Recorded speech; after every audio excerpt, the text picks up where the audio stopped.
जय हिंद दोस्तों। आज के इस वीडियो में हम इतिहास का चैप्टर 4 जिसका नाम है भारत की भौगोलिक स्थिति के अगले टॉपिक्स को पढ़ेंगे, क्योंकि हम इस चैप्टर के 2 टॉपिक्स को पहले ही पढ़ चुके हैं। हमारा आज का जो पहला टॉपिक है वो है भारत की उत्तरी सीमाएं। अब इसके बारे में हम चर्चा करें तो भारत भौगोलिक रूप से एक बहुत ही अनोखा देश है। इसके उत्तर में दुनिया की सबसे ऊंची पर्वत श्रृंखला हिमालय एक विशाल दीवार की तरह खड़ी है, जबकि इसके बाकी के 3 हिस्से विशाल समुद्र से घिरे हुए हैं। यह भौगोलिक बनावट भारत के इतिहास, मौसम और यहाँ के लोगों के रहन सहन को तय करने में सबसे महत्वपूर्ण रही है और आज भी इसकी भूमिका हमें अलग अलग स्तर पर देखने को मिलती है। हिमालय का सबसे पहला और बड़ा प्रभाव यहाँ के मौसम पर पड़ता है। एशिया के मध्य भाग और साइबेरिया की तरफ से जो बेहद बर्फीली और कपा देने वाली हवाएं चलती हैं, हिमालय उन्हें रोक लेता है। अगर हिमालय न होता तो उत्तर भारत का इलाका भी एक ठंडा मरुस्थल बन जाता जो हमेशा बर्फ से ढका रहता। इस दीवार की वजह से उत्तर भारत की जलवायु साल भर अच्छी खासी गर्म बनी रहती है। मौसम अनुकूल होने के कारण यहाँ के समतल मैदानी इलाकों में रहने वाले लोगों को हाड़ कपाने वाली ठंड का सामना नहीं करना पड़ता। उन्हें बहुत भारी भरकम ऊनी कपड़ों में सिमट कर रहने की ज़रूरत नहीं होती थी और आज भी हमें नहीं होती है, जिसका कारण हिमालय पर्वत है, जिससे वे साल भर 12 महीने खुले आसमान के नीचे खेती बाड़ी, व्यापार और अन्य सामाजिक काम आसानी से कर पाते थे। हमारे पूर्वज यानी प्राचीन काल के समय में इससे यहाँ की आबादी तेजी से बढ़ी और सभ्यता का विकास हुआ। सुरक्षा के लिहाज से देखें तो पुराने समय में जब विमान या आधुनिक गाड़ियां नहीं थीं, तब उत्तर दिशा से भारत पर हमला करना किसी के लिए भी असंभव था, क्योंकि हिमालय बहुत ऊंचा और दुर्गम है, जटिल है, कठिन है। लेकिन भारत के उत्तर पश्चिम जो आज का पाकिस्तान और अफगानिस्तान वाला इलाका है, इस स्थिति में थोड़ी अलग थी, यानी कि यहाँ की परिस्थिति कुछ अलग थी।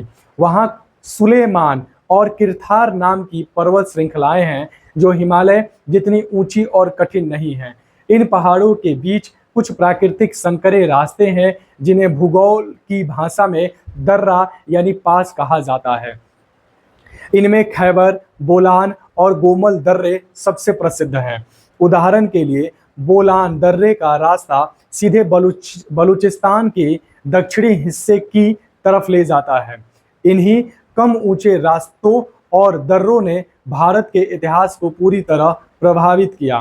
प्रागैतिहासिक काल यानी वह समय जिसके लिखित दस्तावेज नहीं है, और उस समय से ही भारत और मध्य एशिया के बीच इंसानों का आना जाना इन्हीं रास्तों से होता रहा। दुनिया के अलग अलग संस्कृतियों के लोग जैसे हमलावर, व्यापारी और नए बसेरा तलाशने वाले अप्रवासी इन्हीं दर्रों को पार करके भारत की उपजाऊ जमीन तक पहुँचे। इसी तरह भारत के लोग, यहाँ के विचार और सामान भी इन रास्तों से लेकर बाहर गए। यहाँ तक कि पश्चिमी दिशा में फैला हुआ हिंदू कुश पर्वत भी लोगों के हौसले को नहीं रोक पाया। इन रास्तों ने भारत को मध्य एशिया और पश्चिम एशिया से सीधे जोड़ दिया, जिससे दोनों तरफ के देशों के बीच न केवल व्यापार बढ़ा, बल्कि कला, संस्कृति, रहन सहन और विचारों का भी गहरा लेन देन हुआ। इसी विशाल हिमालय पर्वत के भीतर 2 बहुत ही खूबसूरत और उपजाऊ घाटियां भी बसी हैं, जिन्हें हम कश्मीर घाटी और नेपाल घाटी के नाम से जानते हैं। कश्मीर घाटी चारों तरफ से बहुत ऊंचे पहाड़ों से घिरी हुई है। इस प्राकृतिक घेरे के कारण कश्मीर के लोगों को बाहरी दुनिया से अलग अपनी एक विशेष संस्कृति, जीवन शैली और भाषा विकसित करने का पूरा मौका मिला। लेकिन इसका मतलब ये बिल्कुल नहीं था कि कश्मीर पूरी तरह कटा हुआ था। वहाँ के पहाड़ों में भी कई ऐसे दर्रे थे, कई ऐसे पासेस थे जहाँ से लोग आ जा सकते थे। क्योंकि ये प्राचीन काल के समय की बात कर रहा हूँ तो मैं वैसा ही इतिहास बता रहा हूँ। यहाँ के लोगों का जीवन मौसम के साथ बदलता था, जिसे व्यवहारिक रूप से ऋतु प्रवास कहते थे। जब सर्दियों में कश्मीर में भारी बर्फबारी और कड़ाके की ठंड पड़ती थी तो वहाँ के कुछ लोग पहाड़ों से नीचे उतरकर पंजाब और आसपास के समतल मैदानी इलाकों में आ जाते थे।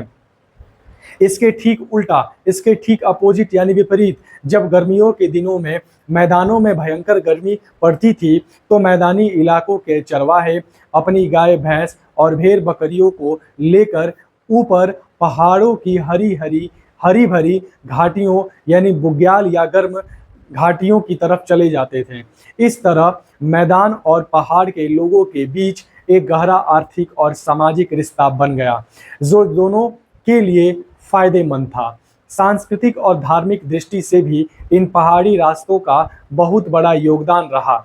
मध्य एशिया के बिल्कुल नज़दीक होने के कारण पामीर का पठार, जिसे दुनिया की छत भी कहा जाता है, बौद्ध धर्म के प्रचार प्रसार का एक बहुत बड़ा केंद्र बन गया था उस समय। हिमालय के दुर्गम रास्तों ने बौद्ध भिक्षुओं को नहीं रोका और वे चीन तथा मध्य एशिया तक धर्म का संदेश लेकर चले गए। दूसरी तरफ नेपाल की घाटी भले ही आकार में छोटी थी, लेकिन कश्मीर की तरह वह भी ज्ञान विज्ञान और संस्कृत भाषा की तरक्की का एक बहुत बड़ा गढ़ बनी। इन दोनों घाटियों की सबसे बड़ी खासियत यह रही कि यहाँ राजाओं और विद्वानों के संरक्षण में प्राचीन काल की हाथ से लिखी किताबें, जिन्हें संस्कृत पांडुलिपियां यानी कि मैनोस्क्रिप्ट्स कहते हैं, बहुत सुरक्षित स्थिति में मिली हैं।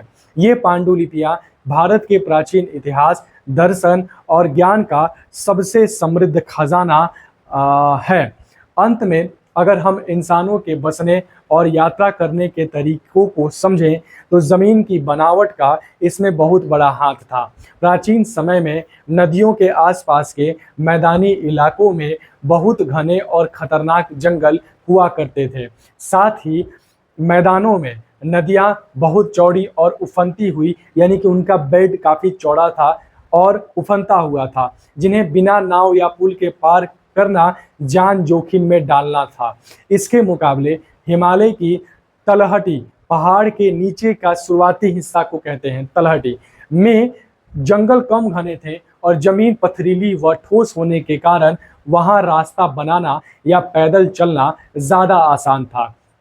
सबसे बड़ी बात यह थी कि पहाड़ों के पास नदियां अपनी शुरुआत में होती हैं, इसलिए वे बहुत संकरी और कम चौड़ी होती हैं, ठीक है, जिन्हें आसानी से पार किया जा सकता था। इसी प्राकृतिक सुगमता के कारण पुराने समय के सबसे मुख्य मार्ग यानी रास्ते पश्चिम से पूर्व और पूर्व से पश्चिम की ओर जाते हुए पहाड़ों के किनारे किनारे यानी तलहटी के सहारे चलते थे। उसके साइड से वो लोग निकला करते थे और यही वजह थी कि प्राचीन इंसानों ने खेती बाड़ी करना और अपनी पहली बस्तियां बसाना मैदानों के बजाय पहाड़ों की तलहटी और थोड़े ऊंचे इलाकों में शुरू कर दिया, क्योंकि वहां सुरक्षा और पानी दोनों आसानी से मिल जाते थे। जब आबादी बढ़ी और जंगलों को साफ किया गया, तब जाकर व्यापार के बड़े और मुख्य रास्तों के लिए तराई, जो पहाड़ के नीचे का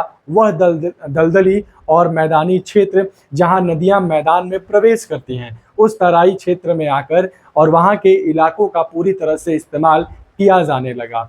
अब हमारा आज के इस वीडियो में और इस चैप्टर का जो अगला टॉपिक है वो है भारत की नदियाँ। इसमें हम नदियों के नाम का तो जिक्र नहीं करेंगे और नाम को नहीं रटेंगे, लेकिन उनकी भूमिका समझेंगे। इतिहास में भारत में जो अगला विकास हुआ वहाँ के मुख्य नदियों के आसपास से ही हुआ। ये नदी क्षेत्र गर्म इलाकों में होने वाली मानसून बारिश की वजह से बहुत फले फूले थे।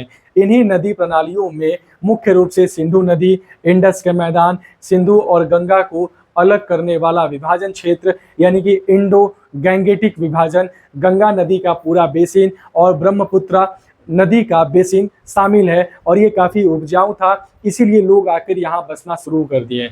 अगर हम भारत में पश्चिम दिशा से पूर्व दिशा की तरफ यात्रा करें तो हमें पता चलता है कि सालाना होने वाली बारिश की मात्रा लगातार बढ़ती जाती है। यह बारिश पश्चिम में 25 सेंटीमीटर से शुरू होकर पूर्व की तरफ 250 सेंटीमीटर तक पहुंच जाती है। बारिश के इसी अंतर ने तय किया कि कहां पर किस प्रकार के पेड़ पौधे वनस्पति उगेंगे और इंसानों को वहां बसने में क्या मुश्किलें आएंगी। बारिश के पानी के हिसाब से जो झाड़ जंगल थे उसके हिसाब से रहन सहन हुआ। उदाहरण के लिए पश्चिम हिस्से में जहां सिंधु नदी बहती है वहां सालाना केवल 25 से 37 सेंटीमीटर बारिश होती है। इस कम बारिश की वजह से वहां की वनस्पति और जंगलों को पत्थर और तांबे यानी कॉपर के साधारण औजारों से आसानी से साफ किया जा सकता था। इसी तरह पश्चिमी गंगा के इलाकों में जहां 37 से 60 सेंटीमीटर बारिश होती है वहां के जंगलों को भी पत्थर और तांबे के औजारों से काटकर जमीन को खेती के लायक बनाना संभव था। ठीक है, लेकिन जैसे ही हम और आगे पूर्व की तरफ बढ़ते हैं यानी मध्य गंगा के मैदानी इलाकों में जहां 60 से 125 सेंटीमीटर बारिश होती है वहां के जंगलों और वनस्पतियों को इन साधारण पत्थरों और कॉपर के औजारों से साफ करना नामुमकिन था, बहुत कठिन था। और आगे बढ़ने पर निचले गंगा मैदान और ब्रह्मपुत्र नदी के इलाकों में जहां 125 से 250 सेंटीमीटर की भारी बारिश होती है वहां तो तांबे के औजारों से काम चलाना निश्चित रूप से असंभव था। इन भारी बारिश वाले क्षेत्रों में बेहद घने जंगल थे और वहां की मिट्टी भी बहुत सख्त और कठोर थी। ऐसे घने जंगलों को काटने और सख्त मिट्टी को खोदने के लिए केवल और केवल आयरन यानी लोहे के मजबूत औजारों की जरूरत थी जो उस समय उपलब्ध नहीं थी। लेकिन इंसानी इतिहास में लोहे के जो औजार हैं वो बहुत बाद में आए, उस समय उपलब्ध नहीं थे, जिसके कारण वो हमेशा उसी जगह रहना चाहते थे जहां आसानी से काम कर सकें। प्राचीन इंसानों ने इसी कारण की वजह से पहले कम बारिश वाले पश्चिमी इलाकों के प्राकृतिक संसाधनों का इस्तेमाल करना शुरू किया क्योंकि वहां जंगलों को साफ करना आसान था। इसी वजह से इंसानों की जो बड़ी आबादी देखने को मिलती थी, बड़ी बस्तियां देखने को मिलती थी, वो शुरुआत में पश्चिमी हिस्से में बसी और जैसे जैसे समय बीता, औजार बेहतर हुए, परिस्थितियां बदली तो धीरे धीरे ये बस्तियां आमतौर पर पश्चिम दिशा से पूर्व दिशा की तरफ फैलती चली गई। एक बार जब इन सिंधु और गंगा के मैदानों को साफ करके खेती के लायक यानी कृषि युक्त बना लिया गया तो यहाँ फसलों का बहुत भारी मात्रा में उत्पादन शुरू होने लगा। इस भरपूर अनाज के उत्पादन ने यहाँ पनपने वाली विभिन्न संस्कृतियों को, अलग अलग संस्कृतियों को लगातार आगे बढ़ने और टिके रहने में बहुत बड़ा सहारा दिया। मौसम और पानी के हिसाब से अलग अलग इलाकों की मुख्य फसलें भी अलग अलग थीं। सिंधु नदी के मैदान और पश्चिमी गंगा के समतल मैदानी इलाकों में मुख्य रूप से गेहूं और जौ उगाया जाता था। इसके ठीक विपरीत अगर हम देखें, इसके ठीक उल्टा चलें तो हमें ये देखने को मिलता है कि गंगा के मध्य और निचले मैदानी भागों में जहां भारी बारिश होती थी वहां बड़े पैमाने पर चावल पैदा किया जाता था। यही चावल आगे चलकर गुजरात के लोगों और विंध्य पर्वत के दक्षिण यानी कि दक्षिण भारत में रहने वाले लोगों के मुख्य भोजन का सबसे बड़ा जरिया बना। अनाज की इसी प्रचुरता के कारण इतिहास की सबसे प्रसिद्ध हड़प्पा संस्कृति का जन्म और पूरा विकास इसी सिंधु नदी यानी इंडस नदी की घाटी में हुआ था। इस आसान शब्दों के साथ हमने यहाँ तक समझने का और समझाने का प्रयास किया। अगर अच्छा लगे तो कमेंट जरूर करना। अब इसका जो अगला पॉइंट है वो ये है कि सिंधु घाटी में सभ्यता के उदय के बाद इतिहास का अगला महत्वपूर्ण चरण वैदिक संस्कृति के रूप में सामने आया। इस वैदिक संस्कृति की शुरुआत भारत के उत्तर पश्चिम सीमा प्रांत और पंजाब के इलाकों में हुई थी।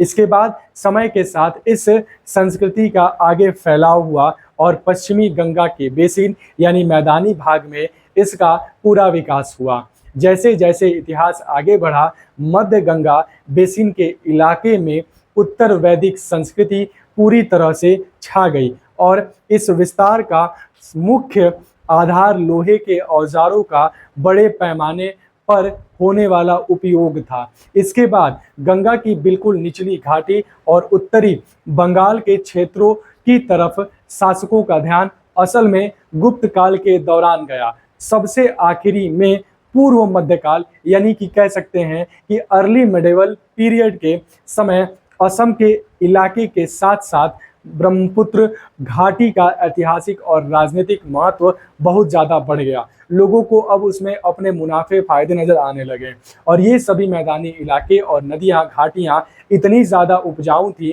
कि देश के अलग अलग दौर के शक्तिशाली राजाओं ने इन पर अपना अधिकार जमाने के लिए आपस में भयंकर लड़ाइयाँ लड़ी।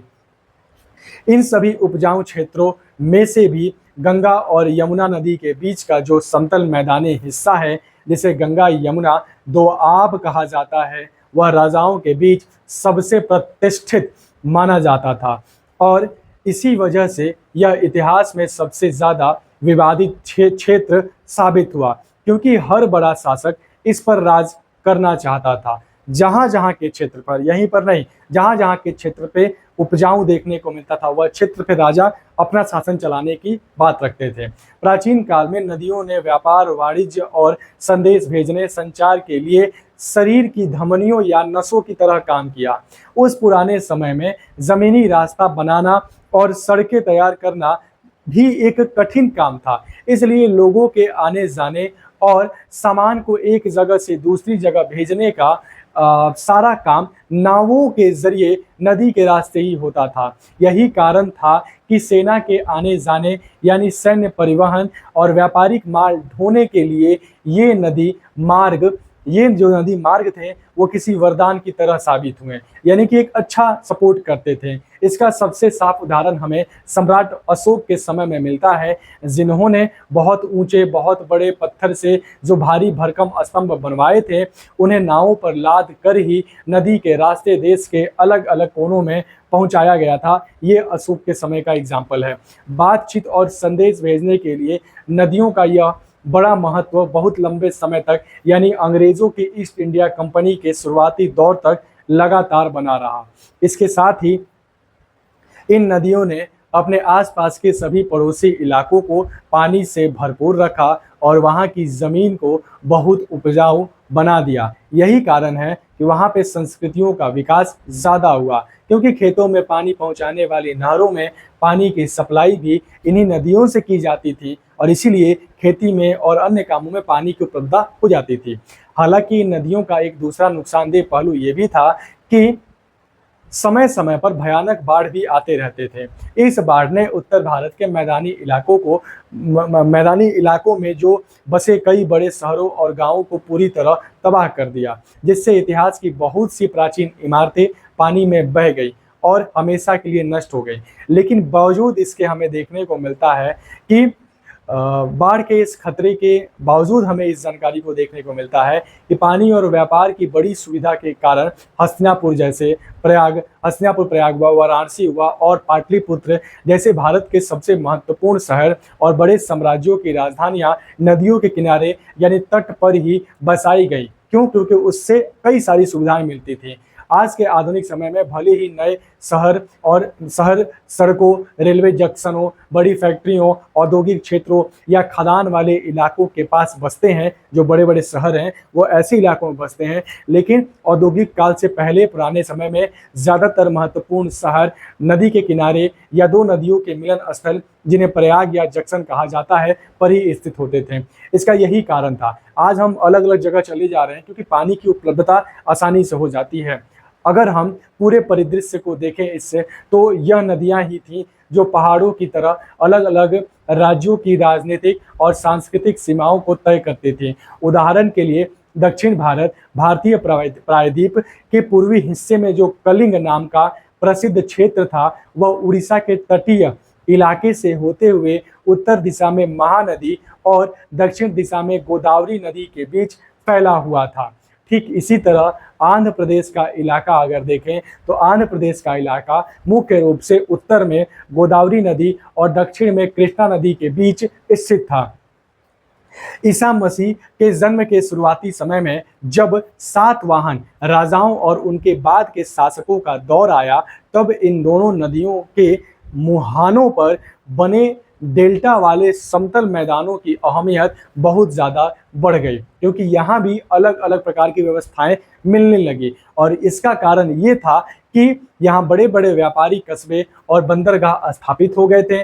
और इसके और दक्षिण में जाने पर तमिलनाडु का मुख्य क्षेत्र उत्तर में कृष्णा नदी और दक्षिण में कावेरी नदी के बीच बसा हुआ था। दक्षिण भारत में कावेरी नदी की यह घाटी लगभग वैगई नदी तक और उत्तर दिशा में दक्षिण पेन्नार नदी तक फैली हुई थी। इस उपजाऊ कावेरी क्षेत्र के ने अपनी एक बिल्कुल अलग भौगोलिक पहचान बनाई और ईसा की शुरुआती सदियों से थोड़ा पहले यह इलाका चोल राजाओं की ताकत का सबसे बड़ा केंद्र बन गया।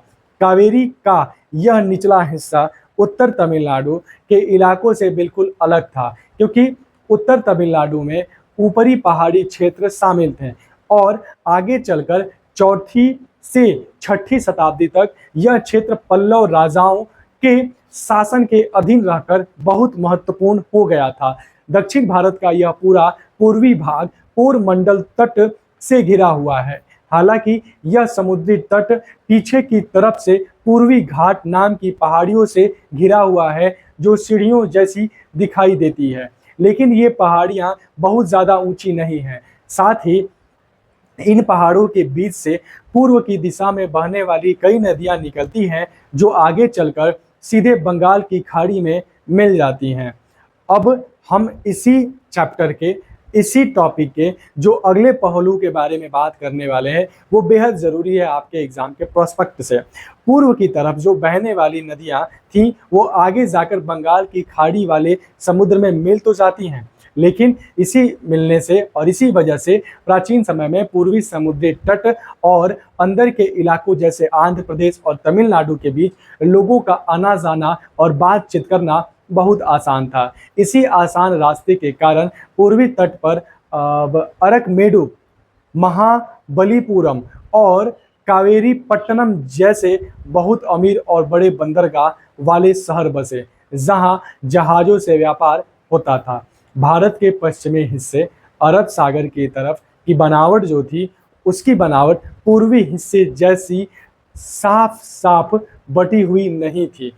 फिर भी इसे समझने के लिए हम कह सकते हैं कि उत्तर में तापी नदी और दक्षिण में भीमा नदी के बीच का इलाका महाराष्ट्र था। उसके नीचे कर्नाटक का क्षेत्र उत्तर में भीमा और कृष्णा नदी के ऊपरी हिस्से से लेकर दक्षिण में तुंगभद्रा नदी तक फैला हुआ था। यह तुंगभद्रा नदी इतिहास में बहुत खास रही है, क्योंकि इसने उत्तर भारत और दक्षिण भारत के राजाओं के बीच एक प्राकृतिक दीवार यानी बॉर्डर का काम किया। इस नदी की वजह से ही और इस नदी के वजह से जो बादामी के चालुक्य राजा और राष्ट्रकूट राजा कभी इसके दक्षिण में जाकर अपनी ताकत नहीं बढ़ा पाए। ठीक इसी तरह दक्षिण की पल्लव और चोल राजाओं को भी इस नदी को पार करके उत्तर की तरफ अपना राज्य फैलाने में बहुत मुश्किलें आईं। भारत के सबसे नीचे दक्षिण पश्चिम कोने पर आज का केरल राज्य बसा है, जिसके समुद्री तट को मालाबार तट कहते हैं। वैसे तो इस तट के किनारे कई छोटे छोटे राज्य और बंदरगाह बने, लेकिन इसके ठीक पीछे पश्चिमी घाट के बहुत ऊंचे और कठिन पहाड़ खड़े थे। इन पहाड़ों के रास्ते यानी कि दर्रे इतने मुश्किल थे कि उन्हें पार करना आसान नहीं था। इसी वजह से महाराष्ट्र, कर्नाटक और केरल के अंदरूनी इलाकों के लोगों का अपने ही समुद्री तटों से संपर्क करना बहुत कठिन हो जाता था। उत्तर भारत की नदियों यानी सिंधु और गंगा और दक्षिण भारत के विंध्य पहाड़ों के बीच जमीन का एक बहुत बड़ा हिस्सा है, जिसे अरावली के पहाड़ों ने दो भागों में बांट दिया है। अरावली पहाड़ के पश्चिम का पूरा इलाका थार रेगिस्तान से घिरा हुआ है, जो आज के राजस्थान में आता है। प्राचीन समय में इस सूखे और तपते रेगिस्तान में पानी न होने के कारण इंसानों का पक्का ठिकाना बनाना या बस्तियां बसाना नामुमकिन था। हाँ, इस रेगिस्तान में कहीं कहीं पानी और हरियाली के छोटे छोटे टुकड़े जरूर थे, जिनकी मदद से पुराने समय के लोग ऊंटों पर बैठकर इस पूरे रेगिस्तान को पार कर लेते थे। उसके उलट बिल्कुल देखा जाए तो राजस्थान का जो दक्षिण पूर्वी हिस्सा है वह शुरू से ही काफी उपजाऊ रहा है। सबसे बड़ी बात यह है कि इस इलाके में खेतड़ी नाम की जगह पर तांबे की खदानें थी। इसी तांबे की वजह से बहुत पुराने समय ताम्र युग में ही इंसानों ने यहाँ रहना और अपनी बस्तियां बसाना शुरू कर दिया था। यह राजस्थान आगे जाकर गुजरात के उपजाऊ मैदानों से मिल जाता है। गुजरात की यह जमीन नर्मदा, तापी, माही और साबरमती जैसी बड़ी नदियों के पानी से बहुत उपजाऊ बनती हैं। दक्कन के पठार के उत्तर पश्चिम कोने पर गुजरात का कठियावाड़ इलाका जो है, जहां बारिश बहुत कम होती है, लेकिन गुजरात के समुद्री तट की बनावट बहुत अनोखी है। यह सीधे न होकर काफी कटी कटी और दांतेदार हैं। भूगोल में ऐसी कटी कटी बनावट को बंदरगाह बनाने के लिए सबसे बढ़िया माना जाता है।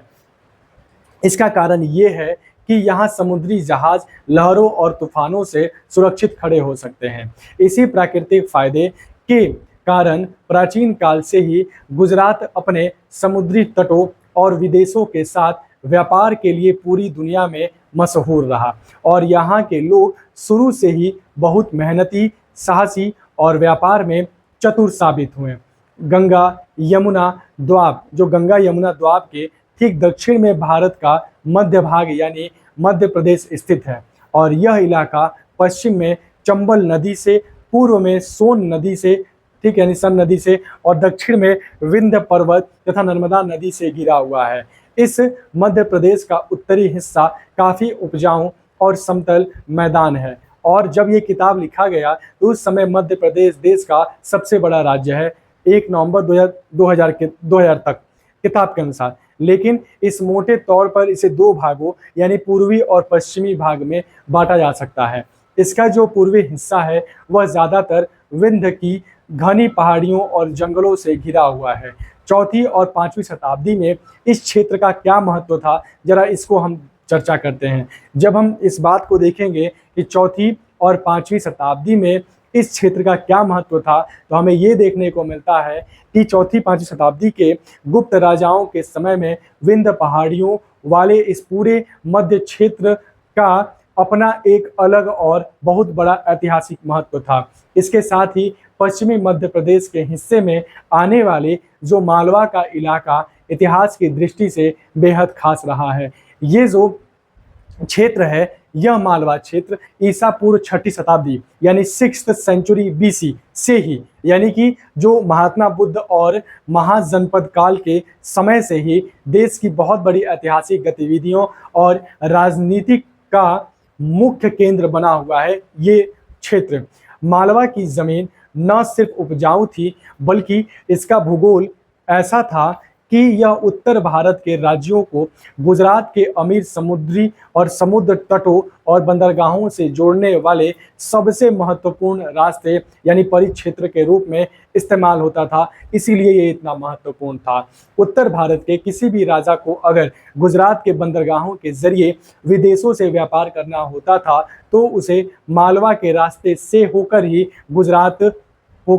गुजरना पड़ता था। ठीक है, और यही कारण था कि मालवा और गुजरात के इन समुद्र इलाकों पर अपना अधिकार जमाने के लिए दक्षिण के दक्कन क्षेत्र के राजाओं और उत्तर भारत के महाशक्तियों के बीच सदियों तक भयंकर युद्ध होते रहे और ऐसा कई युद्ध देखने को मिला। हमने उसके बारे में पढ़ा। जो भी राजा शक्तिशाली होता था वह सबसे पहले मालवा पर कब्जा करने की कोशिश करता था ताकि वो अपने व्यापार को और भी ज़्यादा आसान बना सके।